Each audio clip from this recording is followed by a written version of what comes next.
ସକାଳୁ ଉଠି ନିଜ ଦୁଇ ହାତର ପପୁଲିକୁ ଦେଖିଲେ ବହୁତ ଶୁଭ ହୋଇଥାଏ। ଚୁଚୁନ୍ଦ୍ରା ଘରେ ଦେଖିଲେ ଲକ୍ଷ୍ମୀର ଆଗମନର ସୂଚନା ମିଳିଥାଏ। ଘରେ ବୁଢ଼ିଆଣୀ ଜାଲ ହେଲେ ତାହା ଅଶୁଭ ହୋଇଥାଏ। ବେଙ୍ଗ ବୋବାଇଲେ ବର୍ଷା ହେବାର ସୂଚନା ମିଳିଥାଏ। ଅମାବାସ୍ୟା ଦିନ ଅଦରକାରୀ ଜିନିଷ ବାହାରେ ଫୋପାଡ଼ିଲେ ଶୁଭ ହୋଇଥାଏ। ପକ୍ଷୀ ଫଳ ଖାଇ ଘର ଉପରେ ପକାଇଲେ ଭଲ ସମୟ ଆସିବାର ସୂଚନା ମିଳେ। ସୂର୍ଯ୍ୟ ଉଦୟ ସମୟରେ ଘରର ପୂର୍ବ କିମ୍ବା ପଶ୍ଚିମରେ କାଉ ବୋବାଇଲେ ଶୁଭ ହୋଇଥାଏ।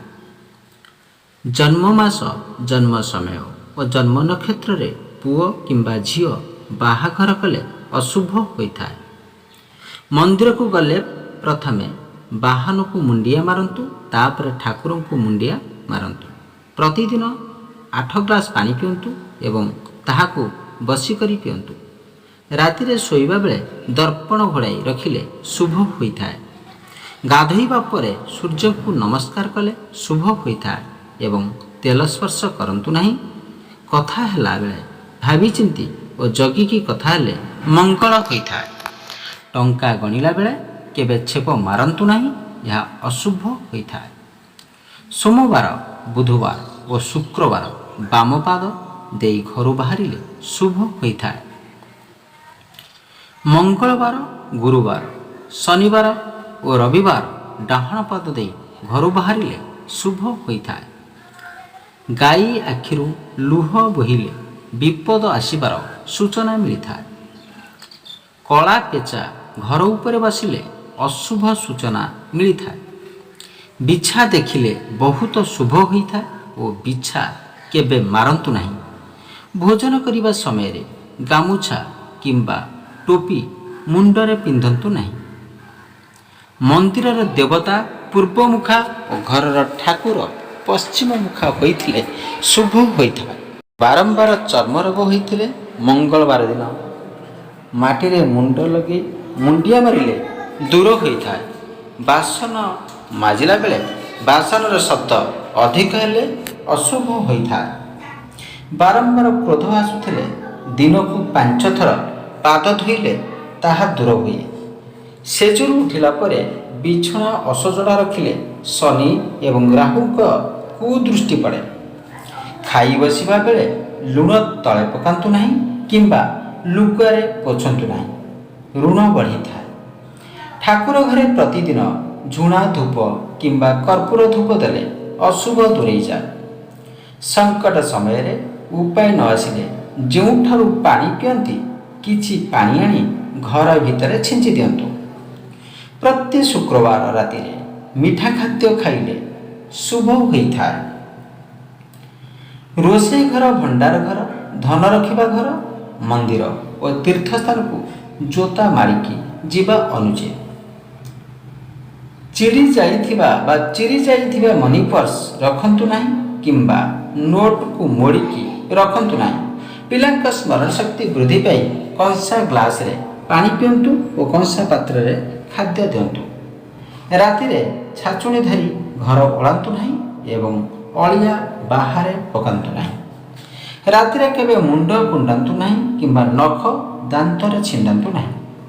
ପୂଜା କଲାବେଳେ ଅତିଥି ଆସିଲେ ଶୁଭ ହୋଇଥାଏ ଏବଂ ସେଦିନ ଯାହା ମନାସିବ ତାହା ପ୍ରାପ୍ତ ହୋଇଥାଏ। ଦୀପ ତଳେ ଅରୁଆ ଚାଉଳ ଓ ଦୁବ ରଖି ଦୀପ ଲଗାନ୍ତୁ। ଶନିବାର ଓ ମଙ୍ଗଳବାର ରାଶି ତେଲରେ ଦୀପ ଜଳାନ୍ତୁ। ବାକି ଦିନ ଘିଅ ଦୀପ ଲଗାନ୍ତୁ। ଭୋଜନ କଲା ସମୟରେ ପାଦ କିମ୍ବା ଗୋଡ଼ରେ ହାତ ଦେଇ ଭୋଜନ କରନ୍ତୁ ନାହିଁ। ଠାକୁର ପୂଜା କଲାବେଳେ ପିଲା କାନ୍ଦିଲେ ଅଶୁଭ ହୋଇଥାଏ। ଟିକିଏ ହଳଦୀ ଆଣି ଠାକୁର ଘର କାନ୍ଥରେ ଲଗାଇ ଦିଅନ୍ତୁ। ଘରେ ବିରାଡ଼ି ପିଲା ଜନ୍ମ କଲେ ଶୁଭ ସମୟ ଆସିବାର ସୂଚନା ମିଳେ। ଯଦି ବାରମ୍ବାର କିଛି ନ କରି ଅସୁବିଧାରେ ପଡ଼ୁଥାନ୍ତି ତେବେ ବ୍ରାହ୍ମଣକୁ ସୁବର୍ଣ୍ଣ ଦାନ କଲେ ଦୂର ହୁଏ। ମଙ୍ଗଳବାର ଦିନ କାହାଠାରୁ ଟଙ୍କା ଧରି ନିଅନ୍ତୁ ନାହିଁ, କାରଣ ଧାର ସୁଝିବା କଷ୍ଟ ହୋଇଥାଏ। ସୂର୍ଯ୍ୟଙ୍କୁ ପୂଜା କଲାବେଳେ ବେଲପତ୍ର କିମ୍ବା ଟଗର ଫୁଲ ବ୍ୟବହାର କରନ୍ତୁ ନାହିଁ। ବ୍ରହ୍ମ ମୁହୂର୍ତ୍ତରେ ସ୍ନାନ କଲେ ଅମୃତ ସ୍ନାନ ହୋଇଥାଏ ଏବଂ ଶରୀର ନିରୋଗ ହୋଇଥାଏ। सोमवार दिन पिलांक पढ़ा सामग्री किଣିले पिलांकर उन्नति होइथाए। भात बाढ़िला बेले हांडी केबे खाली रखंतु नाही, यह अशुभ होइथाए। बारंबार धनहानि हेउथिले किन्नर मानकु सबुज वस्त्र दान कले ताहा दूर होइथाए। 7टी कौड़ी केसर मिसाई हलदिया कपड़ारे बांधी दुकान रे कैश बॉक्स रे रखिले शुभ होइथाए। तकिया तले बही रखी शुअंतु नहीं एवं मुंड पाखरे मनी पर्स रखंतु नहीं।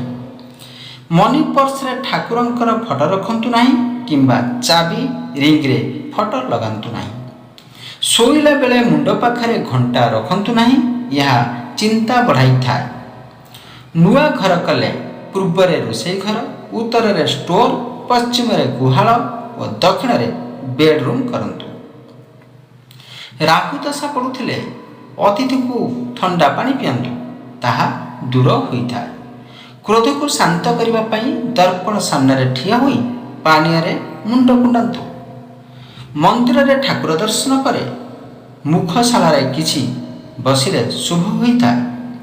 रोषेई घरे पूर्व पटरे लहुणी खाउथिबा बालगोपालंकर फोटो रखिले शुभ होइथाए। बारंबार असफल हेउथिले गुरुवार दिन रूपामुदी शिवलिंग रे छुआई कानी आंगुठी रे पिंधंतु। मंदिर रे यदि जोता चोरी होई जाए ताहाले शुभ होइथाए। राति रे निद न हेउथिले दीर्घ निश्वास नहीं आस्ते आस्ते छाड़िले सुफल मिले। जो कार्य करिबा पाई स्थिर करिसंती ताकू काहारी को केबे कहंतु नहीं।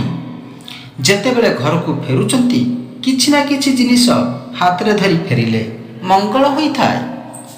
कार्य सिद्धि हबा पाई धला रंगर गणेश मूर्ति घरे रखंतु एवं किछि अरुआ चाउल सामना रे रखंतु। केबे अईठा छाड़ंतु नहीं कि अईठा साइति की रखंतु नहीं। घरर बीम तले बसंतु नहीं किंबा खट पकांतु नहीं। घरर गडरेज किंबा आलमीरा कबाट बंद करी रखंतु। पार्टी रे बेचवस्तु जदि घरे पकांती ताहले मान सम्मान हानि हुए। Thank you so much watching friends. जय जगन्नाथ।